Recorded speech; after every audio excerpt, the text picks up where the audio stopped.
All right. Are we there? Can you hear me? Yeah, I we're had a good. little trouble there. Wow. Jamie leaves and we have technical difficulties, right? You'd think things would get better. You would think, wouldn't you? So we're going to start this show out. Welcome, Marty. How you doing tonight? Oh, I'm doing great. How about yourself? Oh, it's been a busy day here, and we're going to talk a little bit about that later on this evening when we get to our Commie Company of the Week. They just threw that one right in my lap. It should make it real easy. So, well, let's get her started like we do each and every show. You want to do the honors and give us the Second Amendment, Marty? The Second Amendment, a well regulated militia being necessary to the security of the free state. The right of the people to keep and bear arms shall not be infringed. Absolutely, and I know you're just like me. That's probably the most important amendment we have. That's what keeps the tyrants at bay. Otherwise, we'd have been done a long time ago as a country. Guess who's here? We got Mr. Wyatt Franzen from the Blind Guy of North Dakota. Thank you again. What a great sponsor. Along with Laurel Auto Repair down there at 309 South Washington. Guys, we can't do it without you as long as we're talking about that. If you look up in the upper corner of our screen, you're going to see a GN701 donation, something new that we were able to figure out finally. So if you want to just scan that with your phone, your QR code, you can make a donation to us and help keep this baby rolling, guys. And we can't do it without the great support of our supporters. So, well, we got chats are rolling. David Fetting, good to see you guys. Glad you're joining us. It's 1760 Sports, guys. If you don't know who David is, I don't know if you are familiar with him, but he's over there in Mandan, North Dakota. Got just a home-based FFL and does some great work. And that guy is definitely an MV and joins us and has a lot of fun. Lynette, good to see you there. Sean McFarland, good evening. God's blessings. Same to you. And Waylon Turnus. Kevin Gills, all the way from Pennsylvania. I don't know if you've ever seen him on here. Have you, Marty? Mr. Kevin Gill? Yeah, I have. I love his comments. Just a few times, right? Brian Warner, glad to have you on. Now, Brian is one of the guys, yeah, he's been helping us out with quite a few things, so we're happy. He's got some good gear of ours, and he's been helping us with some tickets. And Eric Newman with Grizz's Taxidermy. So Grizz is making us a little something. He hasn't told me what yet, but we're going to find out what that's all about. He needed some antlers, so I got those for you, Eric, and I know you got Jamie's.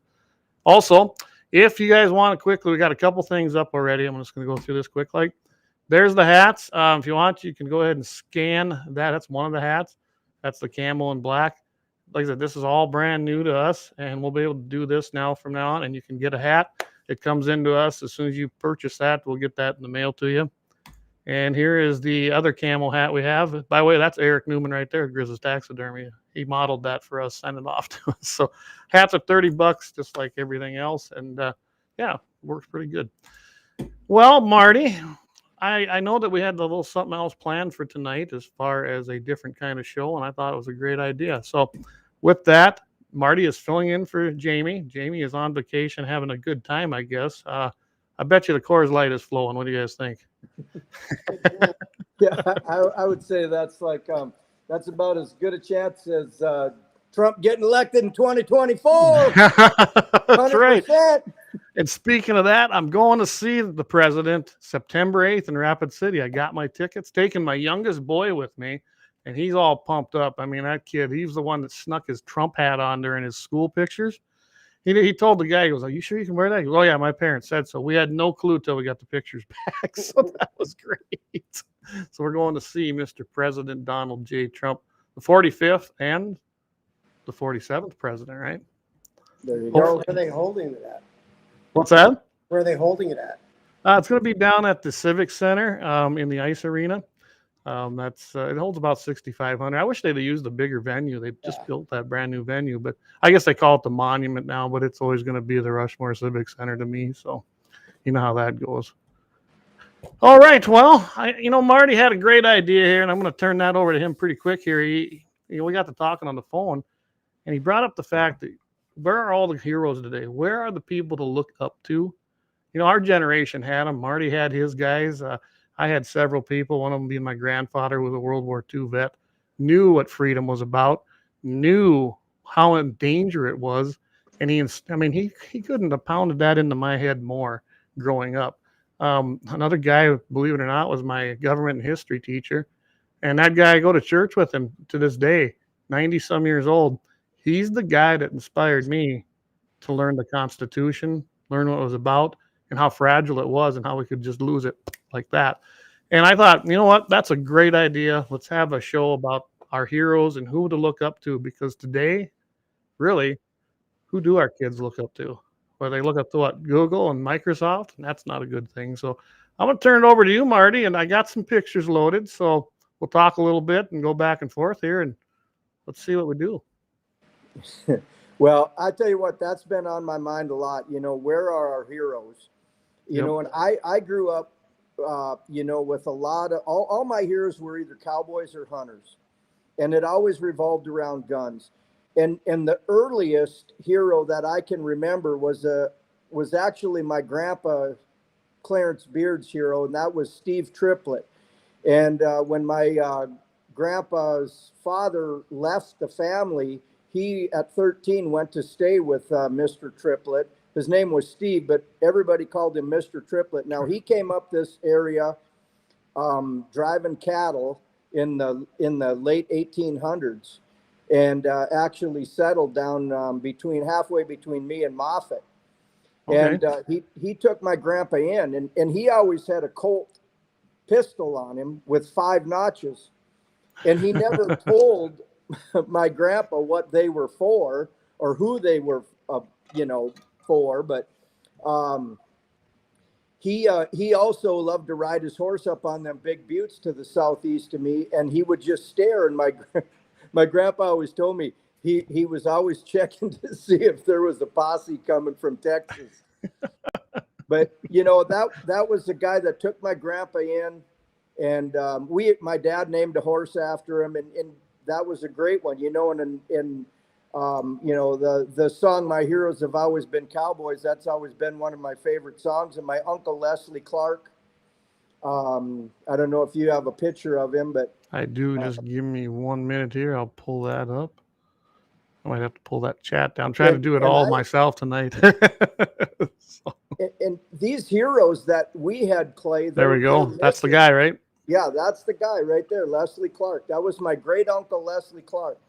And I actually have his gun here to show everybody tonight. And actually, it was my. All right, let's see it. There we go. There it is. 32 Winchester, 1894, was my great uncle Bill's Clark's rifle, and then he gave it to my uncle Leslie, and who in turn gave it to me. But the heroes that we, even in the movies or in music, Clay, that I believe that the heroes are missing. And I think the American dream has led to a lot of boring people that don't make good old-fashioned heroes anymore. I mean, I'll be able to tell stories about my grandpa shooting and my great uncle, running 32s through this baby at deer. And actually, my great uncle shot a mountain lion with this gun in the same area where my daughter shot one. Wow. So, that goes back to a lot of this history. But I just feel with the movies people watch now, we had Audie Murphy and John Wayne and they always had guns in the movies, and always. They shot them like this. They didn't turn them sideways. I really believe that. Oh, you mean they didn't get out there and go like this? That's accuracy, isn't it?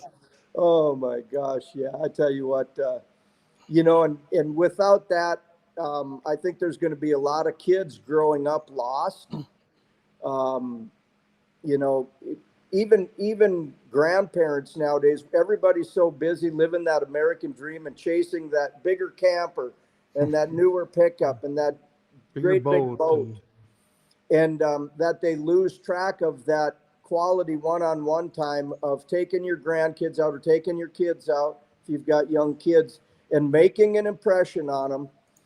And, have somebody to look up other than what they'll seek. I mean, kids are going to seek heroes. And if you don't push them into an area or a path, they'll find their own. And, today that's not going to be a You good know, idea. I think today it's probably even more important than it was when you were growing up or I was growing up. Think about this.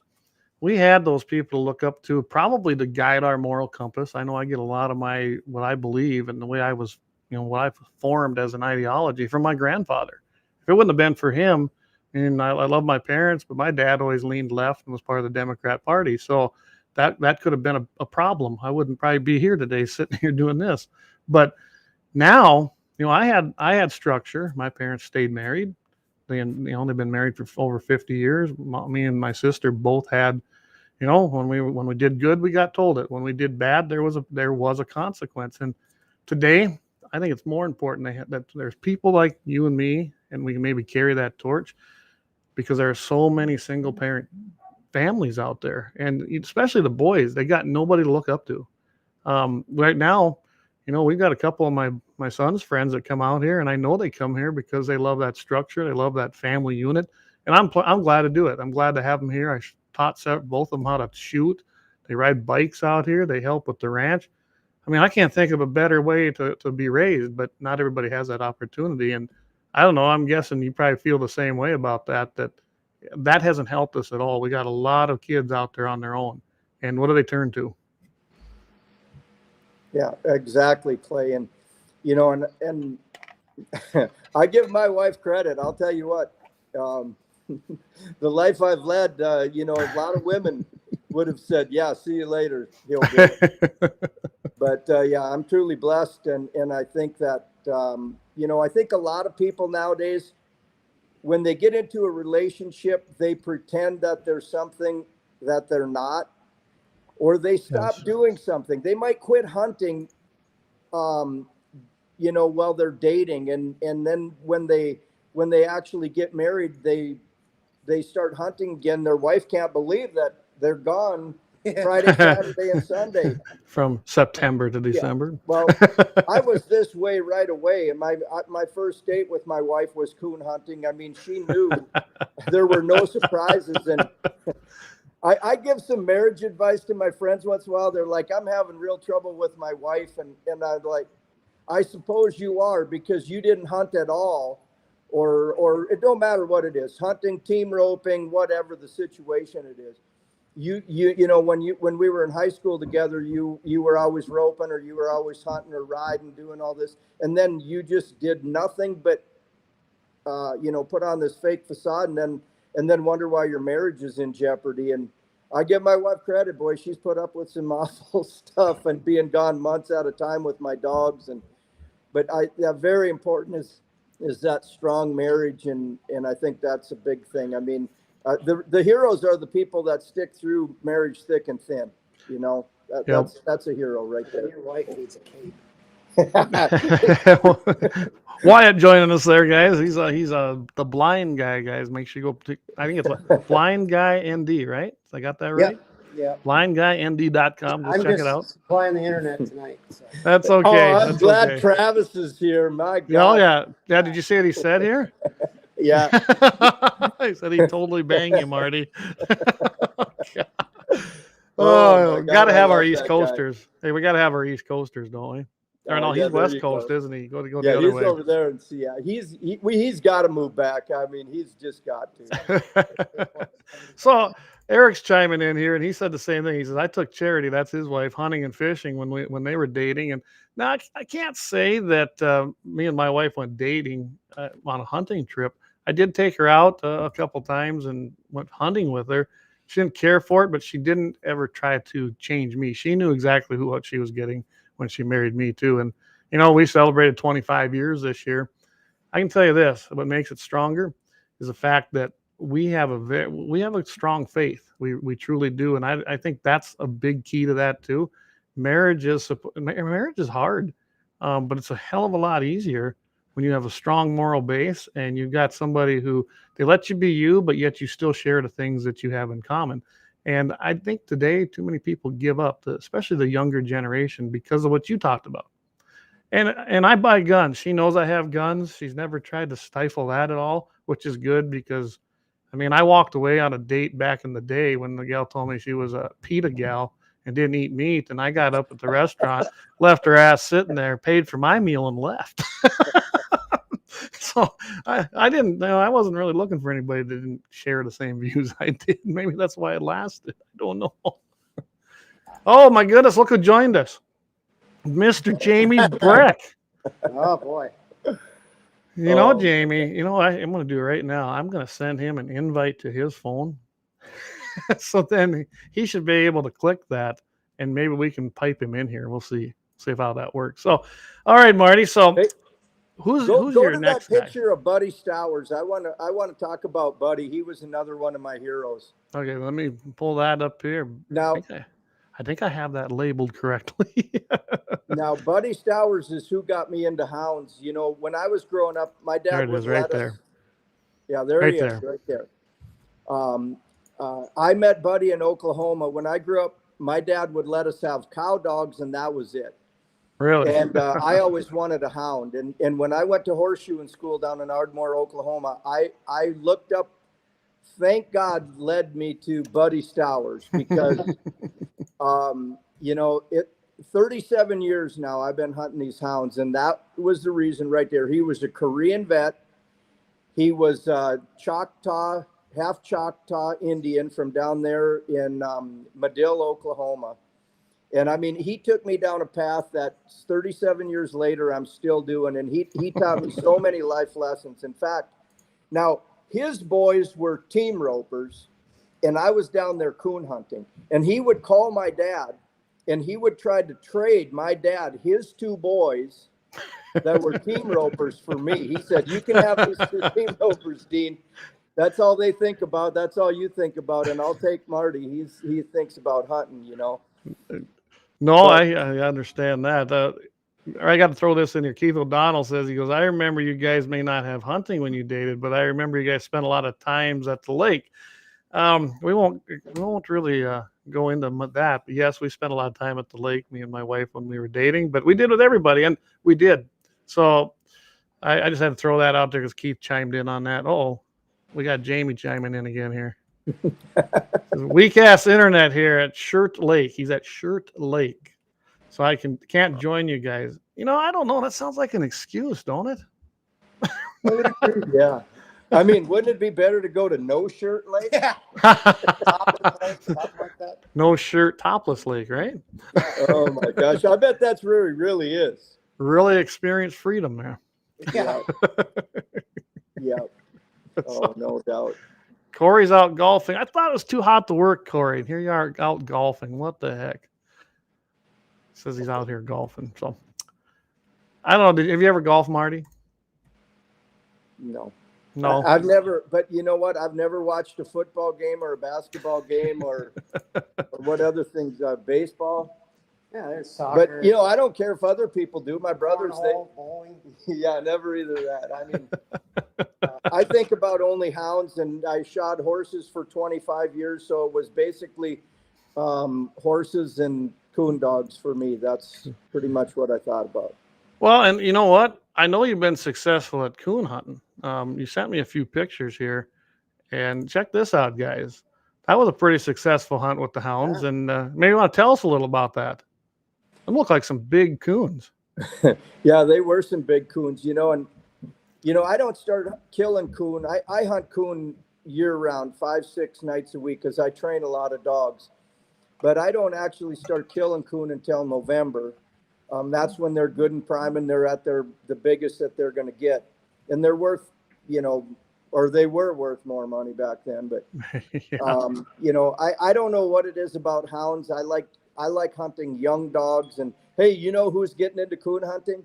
Our good friend, Leon Francis. Leon, it's what you were saying. You know, and No you know shit. what? That kind of drops the gauntlet now for me and Jamie, because I haven't been over there to join you yet. And I know you've invited me, but now I have to make it happen. I can't let Leon outdo me. I mean, he's a city boy. He's got one of my pups now, and Leon's going to be coon hunting over on the east side, you know, and he's excited. He's never been coon hunting before, but he's got one of my pups. Him and his son are going to be coming over hunting with me, and Yeah, he's in for. It's no shirt like. Oh Yeah. my gosh, Jamie just sent Wyatt a picture. It's Yeah, I'm loading it up. Don't worry, we'll have it up soon here. Yeah, the matriarch here. I don't know. Maybe we don't want to see it. I don't know. Clay, those heroes that we had growing up. You know, what I'm encouraging everybody to be, anybody that's commenting here or anybody that's listening, is be one of those heroes. And, you know, another one of my heroes, and I didn't get a picture to you of her, was my great aunt Gladys Clark. Okay. She taught me how to can, and she, you know, so even the ladies listening tonight, and thank God, I noticed you have quite a few lady viewers and commenters. We do. While there, you know, the stuff that there's, like I said, my aunt Gladys was my hero. We canned almost an entire cow that got hit by a car when we were moving cows. And she taught me so much stuff there. And she was a big gardener. She took care. She was a homesteader. She would drive the wagon when my uncle and her moved cows 35 miles to put the calves in, you know. So, you know, I'm not leaving those women out. You don't all have to be coon hunters or whatever, but, you know, be somebody's hero. And, you know, like I said, a woman was my hero. That was my Aunt Gladys too. Well, I can tell you, you know, when I look back, you know, I really had you know, you and I talked about that. My grandpa, he was my hero. He was my mentor. But I had several. My grandmother, you know, her and grandpa were out on the ranch to the south of town, Lemon. She is the one, because my dad didn't hunt, guys. If he did, well, he wasn't a hunter. So when I went out and learned how to hunt, and I kind of did it on my own, a couple people took me. I was always the example. I always told people, listen, I am the example of take a kid hunting. Eric, in fact, Eric's dad, who's listening tonight, Eric, him and his brother Ryan and Dell took me out, and I've been hooked ever since. I mean, that truly is what sparked my interest in hunting and shooting. Well, my grandma, she's the one that I finally hit a bird. I went out grouse hunting. I missed. Boom! I finally hit some. I didn't know what to do with it. No one ever showed me. My grandma is the one that showed me how to clean grouse and what to do with them and how to cook them. And, you know, we were out there 40 miles south in the middle of nowhere, but that's how they lived. You know, they lived that way. She knew how to can. She knew how to make all these things. Luckily, my mother-in-law does that too. And now Danelle, you know, we had our milk cow and we still do. And when she starts milking again, we didn't know what to do with all this milk. There's tons of cream. Danelle learned how to make mozzarella cheese, and she started to make cottage cheese and make all these things. And now we have all that nice fresh stuff that we don't have to buy from stores, and it's way healthier. And you got to pass in traditions down.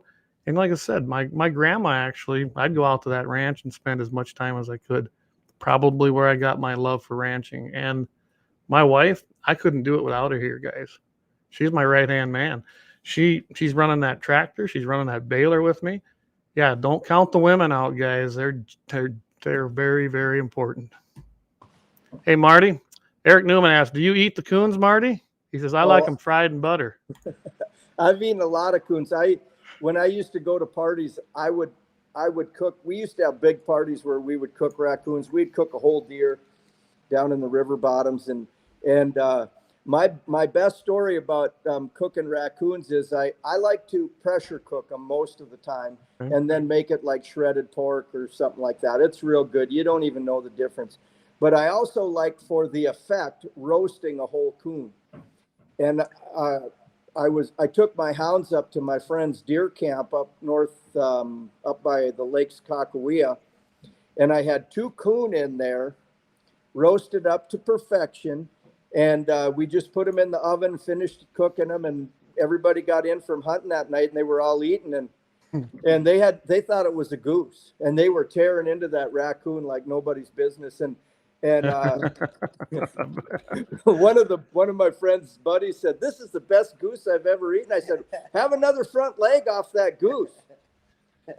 And he looked at me and he checked that out, and here he's like, "Geese don't have front legs." And I said, "Them do." Then did you have to tell him what it was? Oh, I told him what it was, and he got real silent, and he said, "Well, now that's the best coon I've ever eaten." But yeah, I've eaten a lot of them. I mean, I don't eat very many of them anymore because, you know, I have a beef in my freezer every year. So Right. I don't deer hunt either. Well, I don't hunt anything other than coon, bear, and mountain lion. So, and um, I imagine you're like me. You probably process your own beef. We got everything here.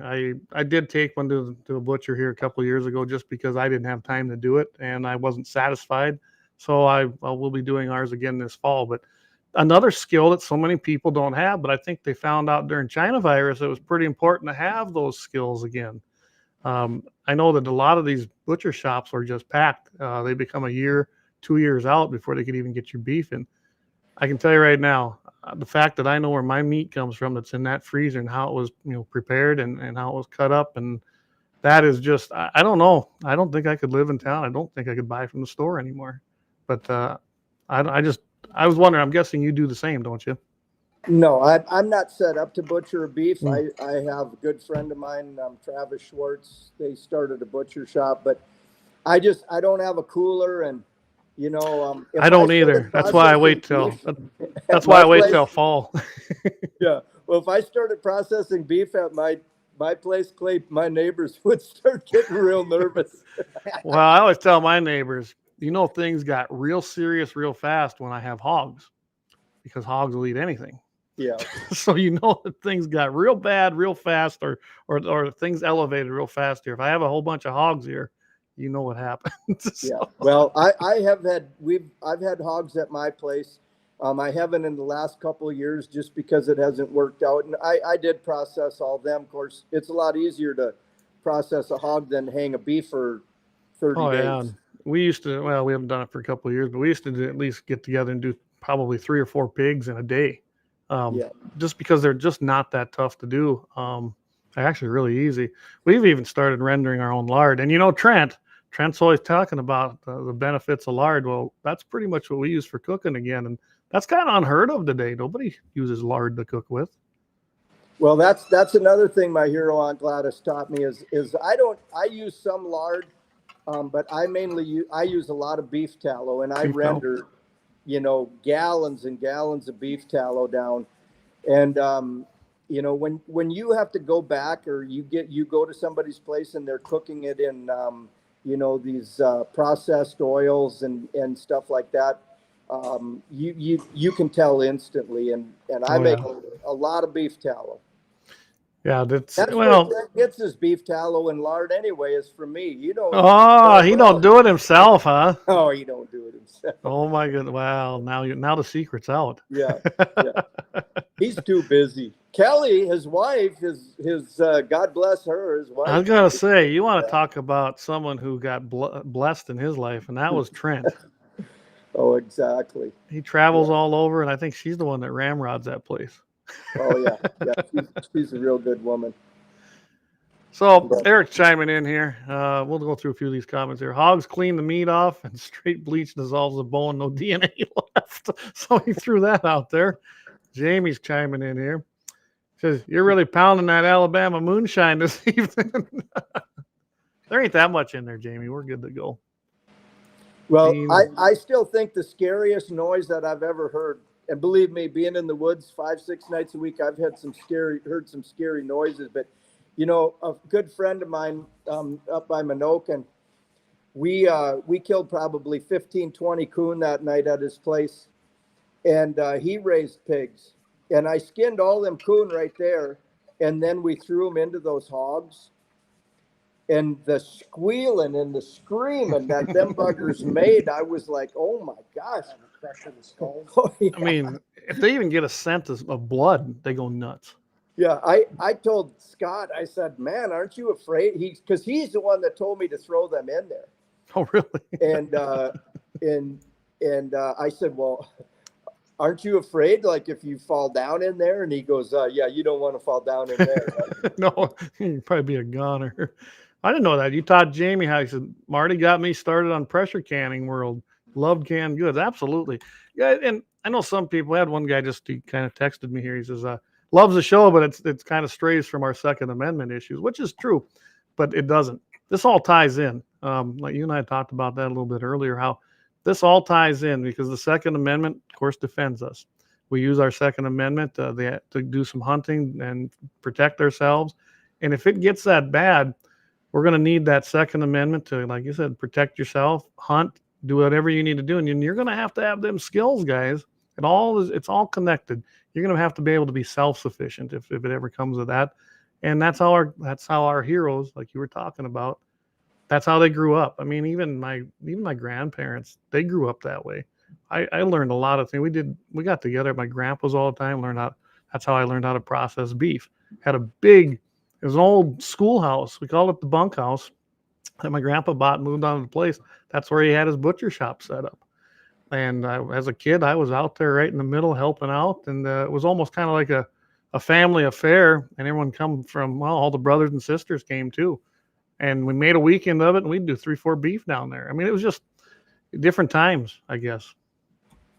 Well, yeah, and you know, you've got to use those guns, and all the heroes that I had were strong Second Amendment supporters, and you know, they didn't just talk about it, Clay. They lived that gun life their whole life. Yes, they did. They were never without guns, and you know, I don't go anywhere without a gun. I don't even go to the bathroom in my own house without a gun. Not that I'm afraid, but I just make it a point that I have one with me all the time. I carry one quite often around here. I got to sometimes remember that, especially if I go into town and I haven't taken it off, and you know, you're not technically supposed to go into certain places. And I'm not going to admit whether I have or not, but I kind of sometimes I forget about it. It's a second nature to me. I'm guessing it's kind of the same to you. Even when you guys have seen me up in Bismarck, maybe you don't see it, but trust me, I've got something on my person at all times. That's just the way I've been for many, many, many years. Yeah. Well, I even carry one in the blind guy's shop. Just, you know, well, actually, two. Dangerous place. You don't know what can happen. Never know what's going to happen, do you? Yeah. I love the blind guy's shop, man. I tell you what, there's deer, there's big steer. I wish everybody could see these, but at the end of the show, we're going to have to show some of these big steers. But you know what I love best about my buddy, the blind guy? Not that he's blind or anything like that, but that he can fix my sickle mower. Got fixed yesterday. He's my hero. That's why you're getting all them parts, ain't it, Wyatt? Yeah. So Freedom Host USA is joining us tonight, and I gotta give a shout out to them. They're the ones that are helping us with our problem, guys, that we had with Square.com. So I'm glad to have them listening. Heather, thanks for joining us tonight, and I hope it's working on our new site that we're transferring over. And like I said, we're going to talk about that later during our Commie Company of the Week. But thanks to Freedom Host, because they've done a fantastic job getting us transferred over, and we'll be back up and running. And by the way, Heather, if you look, I've learned how to use these QR codes for donations and for our store. So it's already working. So thanks a lot for everything that you've been helping us out with. And she says it's working. So guys, soon we'll be all transferred over, and you'll see a brand new website. Well, with that, we're coming up to the bottom of the hour, a little past. Jamie's got a couple things he wants you to talk about, but we're going to go to our first commercial break and thank our sponsors and pay some bills. So we'll be right back after our first break here. The 701 is proud to be sponsored by Lauer Auto Repair, located at 309 South Washington Street in Bismarck, North Dakota. If you can't stop by, feel free to give them a call at 701-258-6308. Doug and the guys are ardent Second Amendment supporters and will always shoot straight with service and fair pricing. It's been a long winter with lots of snow, ice, and rough roads, so now's the time to get that alignment checked from the curb shots, potholes, and bumpy snow-covered roads. Summer will be here before you know it, so get that rig scheduled for an AC charge. Make sure and tell the guys at Lowry you heard the sponsored Guns in the 701 and thank them for supporting and promoting our Second Amendment civil right. That's Lauer Auto Repair, 309 South Washington Street, Bismarck, North Dakota. 701-258-6308. Your North Dakota proud, patriotic auto repair service. Guns in the 701 is sponsored by the Blind Guy of North Dakota. For all your custom window coverings, you can contact them at 701-222-3932. They're freedom-minded, they're patriotic, and they love the Second Amendment. This husband-wife team was born and raised right here in North Dakota and based out of Bismarck. Again, for your Second Amendment company, for all your custom window coverings, the Blind Guy of North Dakota, 701-222-3932, or visit them on the web at blindguynd.com. All right, we're back, and again, thanks to our sponsors. We can't do that without them. They help keep this show rolling, and it is a pleasure to have them joining us tonight. So, guys, during the break here, I was able to get that picture of Jamie. I don't know if we should show it, but here it is. He says he's shirtless. His chest looks like my face if I ever shaved. Sparse and gray. Is that what you're saying? Oh my gosh. Yeah. You can tell he's enjoying himself. Of course, he always does. Well, wherever Jamie's at, it's a party, isn't it? Yeah, that's right. Pretty much. That's Pretty right. much. So, all right. So, a couple things here. Jamie wanted you to talk about canning sausage and meats, and a lot of people don't understand that you can can meat. We haven't done it in a long time, but we used to can beef. I tell you what, there's nothing like taking out some beef that's been canned, and it's always so tender, and use it, in stew. You can use it in anything, and it keeps forever. So, you want to touch on that a little bit? Yeah, well, I think a lot of people are intimidated or afraid. Now, I have had 2 bad experiences with pressure cookers, but it was my own fault.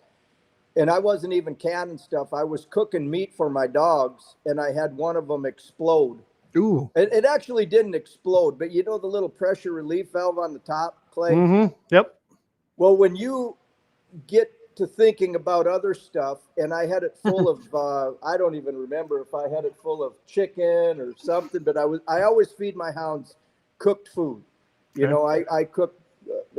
But anyway, when a chicken comes out of that little pressure relief hole and it's all over your kitchen, I mean, I had chicken sickles on the roof of my ceiling.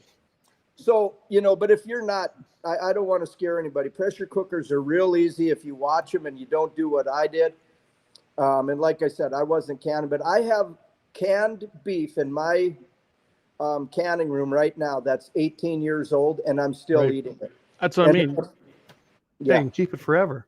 Yeah. And as far as sausage, and Jamie had questions about that and stuff like that. And I know his grandma, she was a great old lady. I can remember going up there coon hunting, and yeah, she was a hero. Still chasing cattle around at, I don't know how old she was, but yeah, she was something else. But I can sausage, and there's just so many, and you can find, if you go to a thrift store, they're in everybody's price ranges. You can go buy a brand new $400 pressure canner.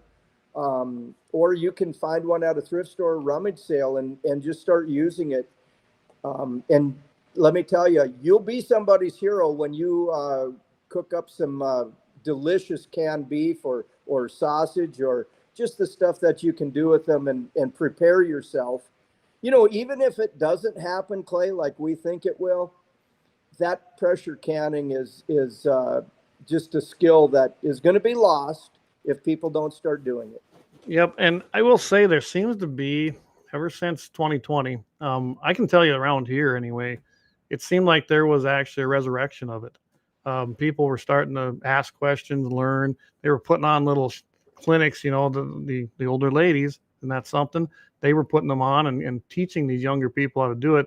You'd go to the stores, even up in Bismarck, all the canning things are gone. The lids, the jars, all that. And I haven't seen that in years. I mean, we've got a good supply here of those kinds of items, but even them lids, I mean, after use so many times, they wear out, they don't hold their seal. And we had to go find a few new ones, and we couldn't find them. We finally found some online, but I've never had any trouble finding those. But that tells you how many people are actually out there doing this, because they finally figured out that maybe, just maybe, I might have to have food of my own. I ain't gonna be able to run down to the store and get it. And so maybe there was some good things. I guess everything's got a silver lining. Maybe we look at that. People got a little bit more aware of where their food was coming and how to keep it, and to learn those skills. So I don't know. Maybe it'll keep going. I don't know. Well, I think it will when people figure out that, just take tomatoes, for example. When you make your own pasta sauce, when you make your own salsa, for example, and you don't have all the processing and all the added dyes and preservatives in there, you don't need all that. And that flavor comes through on that canning stuff, and it's unbelievable. Pemmican, yeah, you betcha, Gene. That would be a good one. I would like to try that. And in fact, I put away a gallon of June berries for the sole purpose of trying to make some pemmican. Okay, so you've sparked my interest. I don't know what you're talking about with pemmican. Well, that's the original food, the food that the Indians made. You know, they took meat. You know, and some people have found the old big mortar and pestles, matals, I think they call them. What the Indians would grind the meat into a paste and then add fat, because the fat's your energy. You know, I mean, we've been led to believe that fat's bad by these doctors. Yeah. Yeah, fat's not bad. Processed sugar and processed bleached flour is what's bad.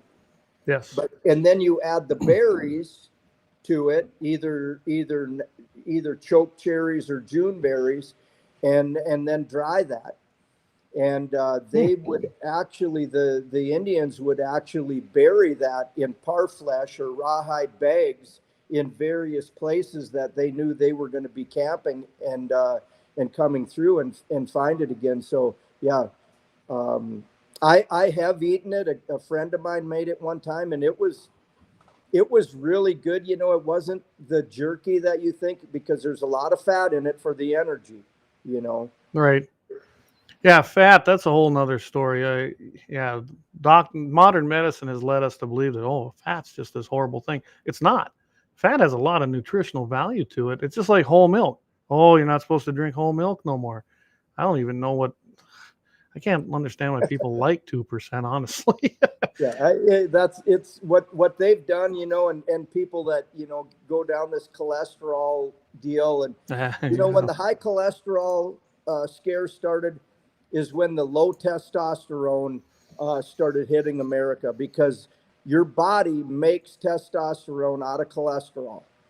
And so that should be an eye opener for everybody. You know, if your doctor are leading you down this road that, you don't need that, and well, then I think America is real low on testosterone. Well, we would have had a revolution a long time ago. Yeah, there's no low T in this particular conference tonight. But yeah, you meet them too, and you're right. You see some of these boys, and I look at them and go, God, they're kind of femmy today. What is going on? Well, I'm sure that has a lot to do with it. They're not eating what they need to eat. They're not getting the nutrients they need. It's all, I listened to Rush Limbaugh, I don't know, for a good part of his career.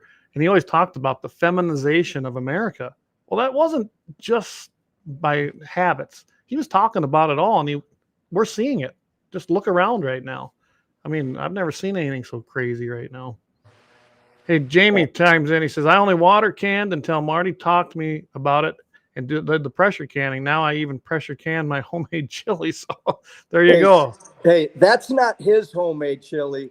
That's Paula Sue's homemade chili. I'll tell you what, I have Paula Sue's recipe Jamie gave me, and that is the best chili. I think I could take that to Texas and win some chili contest. You know what I'm hearing? I'm kind of hearing this. You know, we're going to be doing that challenge with Jay Dillon from In the Crosshairs with us, and Todd Mitchell from Mitchell in the Morning. And we're going to do a shoot-off out at the Rock Range. I'm guessing you've been to the Rock Range out there, Vax's, right? No, I haven't. Well, we have to get you there. Maybe we need to have chili. Maybe have catfish and chili. That makes me a combination. You know, how about coon? How about coon and chili? Coon and chili. Maybe chili made out of coon. What was that, Wyatt? A canned chili cook-off, maybe? There we go. There we go. For the 100th viewing or the 100th episode, canned chili cook-off. Yeah, tonight we're at number 52. I can't believe we've done that many episodes, and that's just these episodes. I guess you could kind of count what we did on 1270 for a while, but 52 episodes already. I just kind of shocks me, honestly. All right, we got Gene Cox chiming in here. Now they call him the mayor of Mulbridge. So Gene joins us, and he says, not sure of the spelling, but Wasna. That must be what they call it. Is that what they call pemmican? Could be. I don't know. I never heard about it until tonight. Learning all. By midnight, See, we'll maybe go make some peppercorn. Yeah, this is an educational show, Wyatt. You're learning all kinds of new stuff. hey, that's why I'm sitting here. Yeah, Eric, he chimed in. He says they make salsa, and I can tell you they make really good salsa. Eric and his wife, we get together quite often at each other's places, and so we ran out, and my wife bought some, and oh, that stuff tasted like crap. If you ever bought any, I'm with him. We make salsa too. That bought stuff, it tastes like sugar for one, and it tastes like crap. It ain't even worth buying or eating. Might as well just eat the chip without it if you're gonna eat a chip. Well, I'm going to be actually paying Wyatt to fix my sickle mower in Pemmican. There you go. Perfect. Perfect. I'll take it. I'll take it. Gene says catfish rocks. You make good catfish. You had a little of that when we were doing those deals at Minokan. You brought a little of that and did that. And I thought it was fantastic. Yeah. Well, I haven't been trapping many catfish because of my pelvis. I broke my pelvis a couple years ago, and in my boat. Not my cattle. Yeah. I was working for the neighboring rancher, the blind guy over here, when I broke my pelvis. Nice job. It didn't even buck me off on the what's your brand again? The diamond or the Well, I got the Arrow Rafter bar. Arrow Rafter bar. I was cow bossing on the Arrow Rafter bar ranch. And they don't have a very good workman's comp program on there. Not worth a damn, is it? You don't know where the accident actually happened. Oh, I know where it happened. It was probably on the neighbor's property. He rode home, so there's no. Or Well, I it didn't could've- take it off. Well, maybe it was on the section line, and that's public domain. So maybe Oh it's the my state of gosh. North Dakota's problem. Hey, I thought we were going to get back to heroes Well, we kind of strayed off of that, didn't we? because I Okay. got another gun to show. All right. Well, we better get back on topic. That can happen here, Yeah, that does happen. That's good though, on this show. That's why people like it. So It's not on the straight and narrow. no, we try to mix it up. We're- This is a we're gonna- different, guys. It's a different show, but we're holding our viewers, so they must be interested. So that's good to see. I mean, I think it's a great topic, and it does correlate because if we don't have heroes, that means we do not have the young generation that's going to step up to that plate. I can tell you, I'm worried about it. I really am. And if we don't have that, we lose the country, we lose our rights, and we lose our Second Amendment. So it's all intertwined, guys. Yeah. Well, this here is a Model 1222 Oh yeah, got one of them. Remington pump.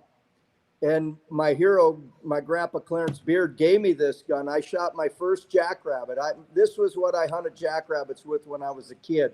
Oh wow. And he would take me out, and both of my grandpas were my heroes. I mean, they both. Is this the one? Let's see if I got. Is this the right picture? That's my grandpa Clarence Beard right there. Yeah. There you go. I thought that was the one. All right. So And, there's Grandpa Clarence right here, guys. Yep. And I spent a lot of time with my grandpas growing up. They took me when I was a little kid a lot of places. Unfortunately, they both had problems with alcoholism, and then my mom wouldn't let me go with them anymore. So. But I spent a lot of time with my grandpas. I shot my first deer with a 35 Remington of my grandpa's, but the amount of jackrabbits that this little baby has shot, he would take me out, and he had an old panel that we would go hunting in, and he would take me out, and he would send me out to a place where he knew there were going to be some jackrabbits, and he would go on the other side, and he would make me walk through all the back in them days, the jackrabbits were out in the Russian olive trees. So my grandpa would make me walk through all the trees, and he got to sit down on the end And male track rabbits. and shoot jackrabbits. And he said, you got to shoot them on the run. That way you can learn. He goes, when they get to the end of the trees, they'll stop and I'll shoot them sitting. Perfect. So here's one here I'm going to put up. This is a picture you sent me. Bob Baker, right? So Bob Baker. Tell us a little bit about him. He looks. Well, I see he's got his NRA hat on, so that makes There him you good go. right there. I knew you'd spot that.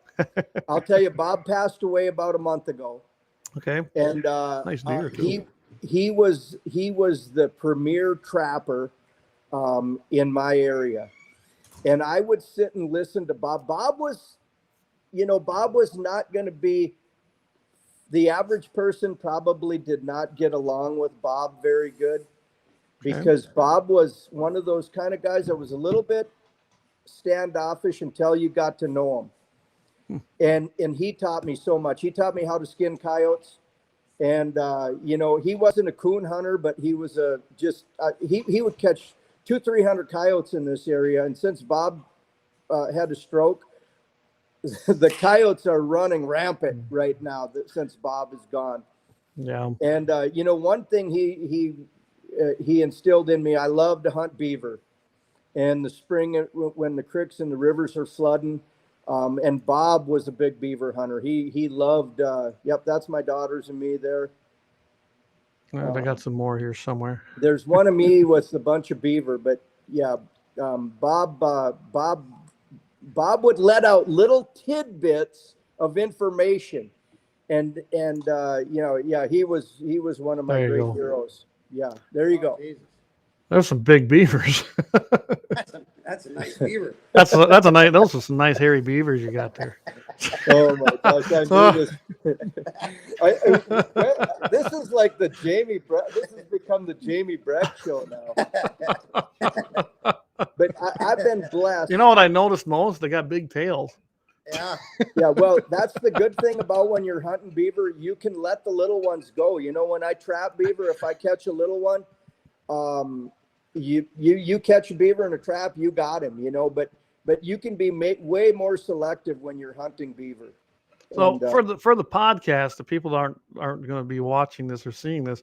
So I got a picture up. Marty's got these huge hairy beavers with big tails, and he's got a spotlight on the top. So I don't know what that says, but hey, looks like a good time.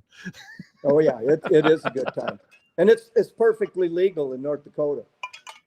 You mean Game and Fish Mismanagement doesn't come down on you for that? Yeah. No, it's a lie. You can hunt beaver at night with a 6-foot light. Good enough. Yeah, but I mean, I hunt them in daylight too. So do you trap them, or do you go and actually I've shoot trapped them? a lot of beaver, but I like hunting beaver because I can be selective and shoot the big ones. Good enough. Yeah. It's like raccoons. If you tree a litter of raccoons in the fall, and there's going to be 5 or 6 raccoons up that tree, and they're going to be scattered here and there. That's a litter, and if you shoot all them coon, they're going to be even in November, they're going to be blue leathered, which that means not prime. And so I'll let those coon go and let them prime up, unless I'm at a feedlot or somebody's losing chickens or something. Right. And so I can be selective with my hounds. When I was trapping, I couldn't be selective. I caught, I had to utilize all that stuff. When you get to a tree and your dogs are treed, and you see a coon, usually them old boar coon, a lot of old boar coon will move in pairs. Okay. So you get to the tree and they'll usually be as high up as they can go. A big old boar coon likes to climb high. And there might be 1 or 2. Then that you've got some coon worth shooting right there. But I like hunting. I don't hunt anything else besides coon, like I said, and cats and bear. But when I trapped, I just took whatever. It stepped in the trap, I took it, and I had to use it and sell it. Well, yeah, I suppose. I mean, when you trap it, you kind of don't have a choice. Yeah. So Jamie wants to know what's the heaviest beaver that in that harvest, the one that we just had up there. Oh gosh. What he made it in high school. I even heard that. Oh, that's my brother Bill, and he takes after both of my grandpas right now. He's over there drinking beer. But hey, back on subject. And I think when I get done, I think I'm going to have to hop in the vehicle and come up and join you guys. It looks like fun. Gosh, yeah. Well, don't worry. They'll still be here. You can drive all the way from down there. I think the biggest beaver, I don't know I think the biggest beaver that I've ever got, I think was 72 pounds. Wow. And that was a giant.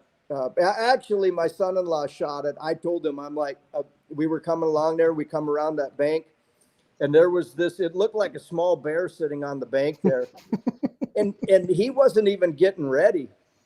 I think he was afraid for his life, because let me tell you, beaver hunting in the spring out of a boat, Bill will tell you all kinds of stories, but it's a little bit risky. It's risky. But I said, shoot that one. And he got that big bugger. I mean, it's a 3X blanket. I mean, it's a ginormous beaver. I got it. I'm actually going to sew it. It's going to be part of a bedspread I'm sewing together for my son-in-law and daughter. That'd be awesome. Got to be half the bedspread. Yeah. Well, Eric says he's going to mount. If he ever gets a small beaver, he's going to mount. You know, maybe I need to talk to Eric. I bet I'm guessing the invite's still open, but I'd love to come over and beaver hunt with you. And I bet Eric would enjoy it too. You care if I bring Eric with me when we come? I'm sure the amount of small beaver. That would be good. Yeah, you guys would have a great time. Because Eric usually goes. He's part of our Rax Adventure team too, and we usually go to Florida about every third or fourth year, and we're heading down there this coming year in 2024. But he had the opportunity, and I know he's going to love hunting beaver or anything because we were running them hogs with dogs. I wasn't there that day, and then they jump off and have them dogs, and then jump off on them hogs and stab them. And I missed out on that, so we're doing that this year. I decided to go fishing that day, unfortunately.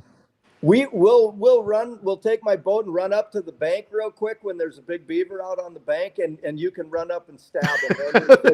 You don't miss out. I don't want anybody to miss out. Don't get bit. They got sharp teeth.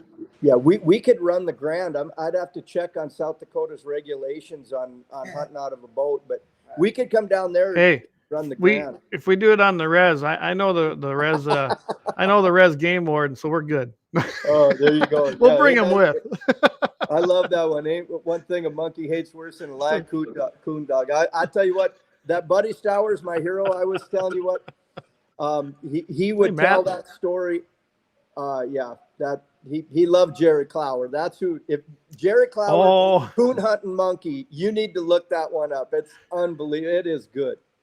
So basically, Matt Simons joined us. You probably know Matt, but he asked, what would you recommend for a first deer for a 12-year-old boy, Marty or Clay? Last few I've tried are garbage. Well, I guess you're talking about a rifle, right? So what would you recommend for a first deer? I'm guessing rifle. I took my sons out and they used my 220 Swift, believe it or not. And that had more to do. You talk about heroes. Like I said, my grandpa's one of them. I shot, my grandpa used that gun. He passed it on to me. I shot my very, very first deer with that firearm. That's all we had back then. And then, of course, when my sons got old enough, they shot their first deer, each one of them with that particular rifle. So now we've got 3 generations that have shot their first deer basically with that gun. And I can tell you right now that I hope they pass that on to their sons. But after that, I got a 243 for them. I thought that was a good middle of the road. They knew how to shoot. And I think they could have handled it right out of the gate. But basically, as that Swift deal, that had more to do with tradition and legacy in our family. But I think a 243 or 6mm is a good choice for that first rifle myself. I don't know. What's your take? Yeah, to get the job done. Yep. Anything, we started hunting and it with 12 gauges and I put that comment. Sorry, guys. Jamie says his biggest beaver he ever harvested was about 285. I think I witnessed that. Yeah, we're just going to move on, Jamie. I always think Coors Light's kicking in. And 85 now 90. Runner across, boys. All right. So David asked Marty if someone would want to get into skinning. Well, tell you what, we'll come back to. What do you think on the deal with the rifle? Does that sound? I mean, that's kind of where I was going with it. Was 243 6mm. Yeah, like I said before, I shot mine with a 35 Remington. It was my grandpa's. And if you can let somebody shoot their first deer with their grandpa's rifle or their great uncle's rifle, or even their father's, do that because that will make a memory. Big time. And then find some without bad recoil. Yeah. Yes. Yeah, and that's to me, anybody that's learning how to shoot or it's their first time, don't take these people out and give them the biggest damn gun that just so that it basically kicks and hurts them and you think it's funny. That's the dumbest thing you can do. They'll never shoot again, probably. Yeah. If you've got an old 30-06 that kicks like a mule and you're afraid of, don't give your kid that gun to shoot his No. first deer. Yeah, that's the wrong choice. Absolutely. Yeah. I see some of these videos online. It's kind of going off subject. You see these people, they'll take out their wives or their girlfriends. We were talking about that earlier, and put the biggest damn gun in their hand and then laugh at them when it, if it's a big handgun, hits them in the face, or they're got a scoped gun and the scope kisses them. Well, would you do that? That just actually, it really. What's that? I missed that. Well, I think a lot of that, Wyatt, is that somebody did that to them. Well, yeah, it's And funny, so then until you they go home later that night. then they try to do it to somebody. I don't. Yep. Yeah, I'm not. Don't just do it. Don't do it. Yeah. so. Let's go then to David's. He says, Marty, if someone would want to get into skinning and tanning, what would be your day one advice? Well, I skin and put up all my fur. I've skinned everything from mice. One time I skinned and stretched out a mouse fur just to send to our school teacher. I actually had the kids at our little school out here, country school. We had a trapping. They were going to hire a exterminator. And I said, no, we're not going to hire. I was president of the school board at the time. And I said, we're going to have the kids trap the mice. And they actually had a contest. Awesome. And I skinned out a mouse, and then I stretched it. I made a little board, stretching board. And I told the teacher that with all the mice, I was going to make her a cap. But, just skinning stuff is great practice. A mouse cap, that'd be great. I want to make, I've got a fur sewing machine. I want to make the best cap I've got in the plan for my grandson is a cap made out of 13 stripers. Yeah. I've got 4 13 stripers that I've got now here this summer. So it's going to take quite a few. But I was going to say, you're going to need a few of those. Yeah, we're going to need a few of them. But when I get it done, it's going to be good. But as far as tanning, I've tanned a lot of fur myself with varying success. I mean, if you want to hang it on the wall, it's not bad. But if you want to make anything with it, I use 2 tanneries, Moyles out of Idaho, and I use Tubari out of New Jersey, and they tan all my fur, and it comes back. I mean, it's just the most beautiful. I can't get that result, and it's not that expensive. I mean, it's going up. All right. But so I don't. Well, there isn't very many tanneries left in the United States, is there? No, that's another. They've regulated them out of business. That's it. There you go. It's like fur.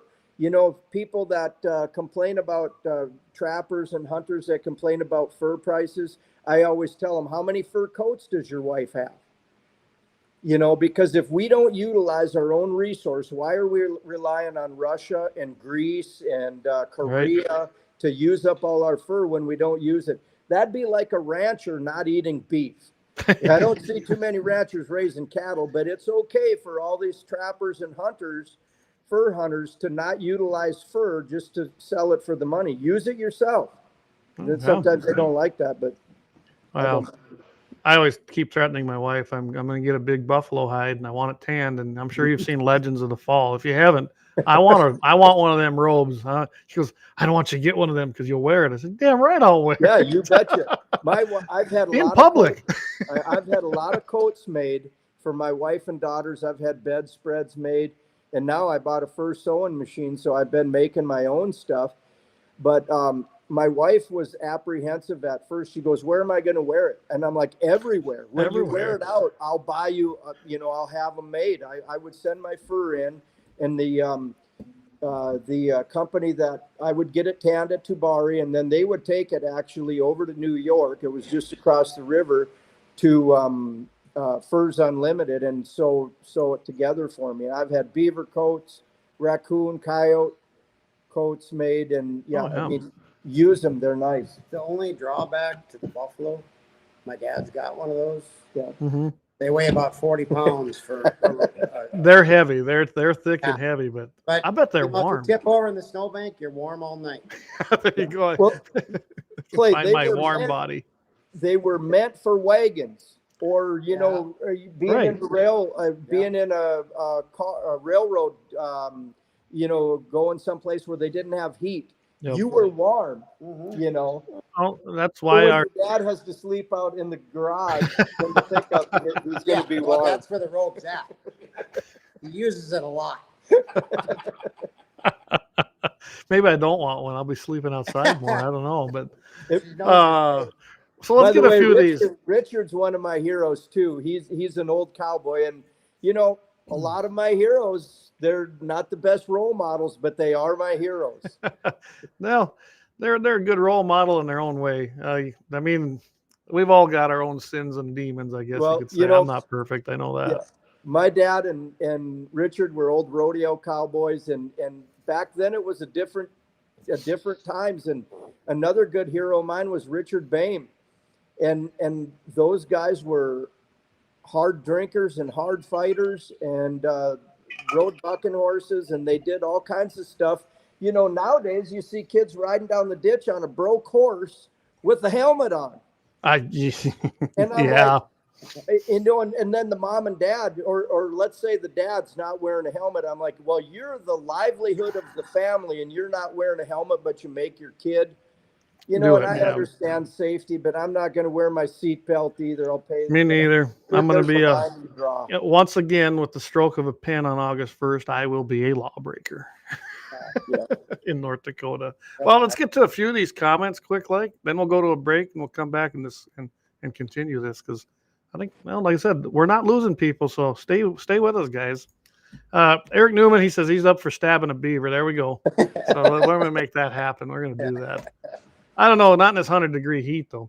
Corey Merriman said that when that river was high a couple of years ago, some of the guys were floating it. See, the Grand River runs all the way up past into Corey's land, right through the middle of their land. So he kind of knows when that comes right out of Shade Hill Reservoir. Got the wrong one. Here we go. We got Luke. Am I going to pronounce this right? Zalkowski, I hope. When you think that you're savvy about firearms, hunting, and outdoors, and then you meet Marty. I take it you know him, Marty? I don't, but I'd like to know him. I mean, he's got a walrus there. Maybe he's from Alaska. Yeah. We could take my little 14-foot long-tail motor up to Alaska and shoot a walrus. That'd be awesome. What was that?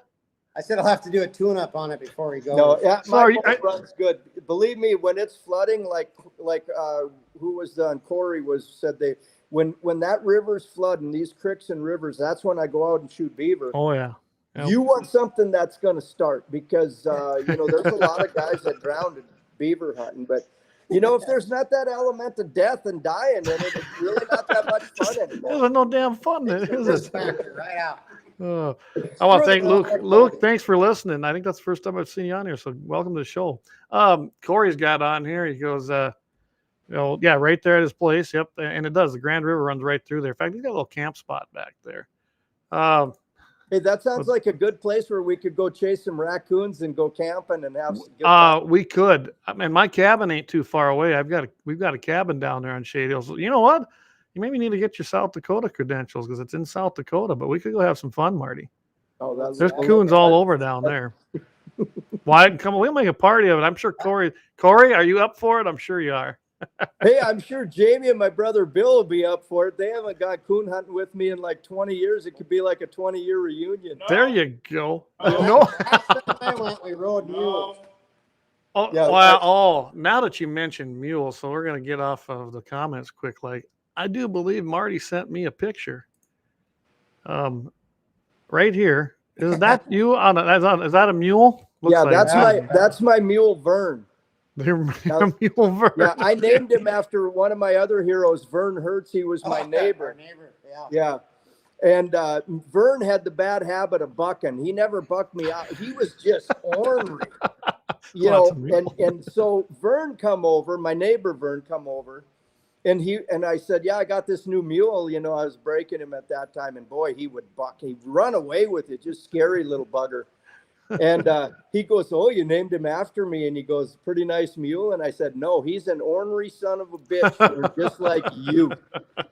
And, Vern is my hero. He's still alive, Vietnam vet. And you talk about a gun enthusiast. I mean, Oh my gosh, he taught me so Shooting much. range in his basement. Yeah, shooting range. Oh, Well, awesome. Who doesn't have one of those? Well, Yeah. yeah, culvert through the wall though. That's been I keep talking, I'm going to do that. Now I have to because someone else already did it. Yeah, what's in that house over there? Yeah. Uh-huh. Well, we used to shoot in our basement all the time. My dad was a big reloader, and he would Yeah, but you fight. went through the floor the wrong Well, direction. that was Bill. That was Bill. My dad would Well, that was- fire form. Yeah, my dad would fire form brass in the basement, and we were making 17 rem back in the day out of 223 Lake City match brass. And so we would have to take them down in stages and then fire form them into 17 Remington, because 17 Remington cases were hard to get. And we would shoot 100 rounds in the basement of our house into a big log. My dad had a giant log down there, and our house was like a haze of gun smoke. Oh my goodness. Oh yeah. I mean, I've shot in the basement range. Man, Dad Sporting Goods has one over there. We've been down in Brandon's range, and yeah, I mean it's doable, guys. It's not that big a deal. We didn't have the fans or the. You didn't have the circulation in there, little lead poisoning. Yeah. So David Fetting, he chimed in here. He says he set a lot of kids up and their wives with 6.5 Creedmoors, 243 like recoil, but power of a 308. Yeah, and I've heard that too. And that's definitely an option is the 6.5. Guys, basically all you can do is I'm going to give you a little advice. When you take your kids out, don't try to give them a monster. Let them shoot it a little bit. Best thing you do is see if you can borrow one. I'm sure that Matt knows if you need some. I've got a lot of guns, Matt. I'll get you the calibers if you want to try something different. Then go buy one. It's kind of like going to tell people on a handgun. If you never shot any handguns, go to somewhere like the Personal Defense Center there in Bismarck.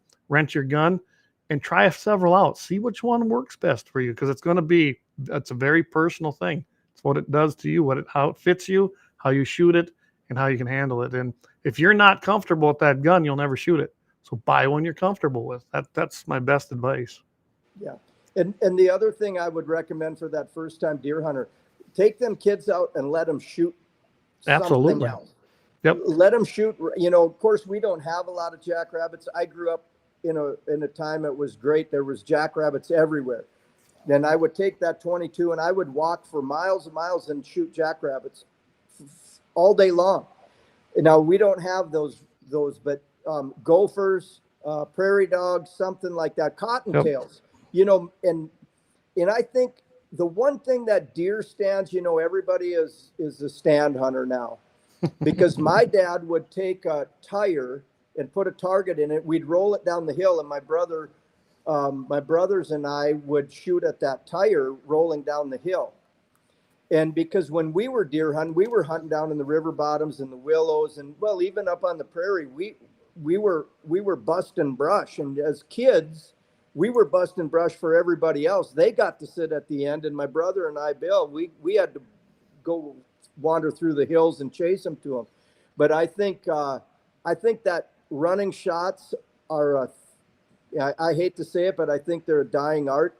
Nobody practices them anymore. Everybody is more concerned about distance and dialing in and all that, or sliding their door open. Not that I disagree with that, but there's a certain aspect of hunting that's going to be lost. Well, I can tell you this. Hunting shots. If you hunt coyotes, and I like to hunt coyotes, I don't do near as much as I should, but you get honed in on your running shot skills. You just do. The suppressors have made it easier, but you're still going to be taking those follow-up shots. And them coyotes run, guys. They've been taught to hate people. They're very, that's just the nature of a coyote. They're skittish anyways around humans. And so you want to go hone your skills on running shots, prairie dogs and coyotes, guys. That'll help you out a lot. Yeah. And there's a lot of things too that you can practice at. But I think getting that kid out there, trigger time, shooting critters, yep, is real important.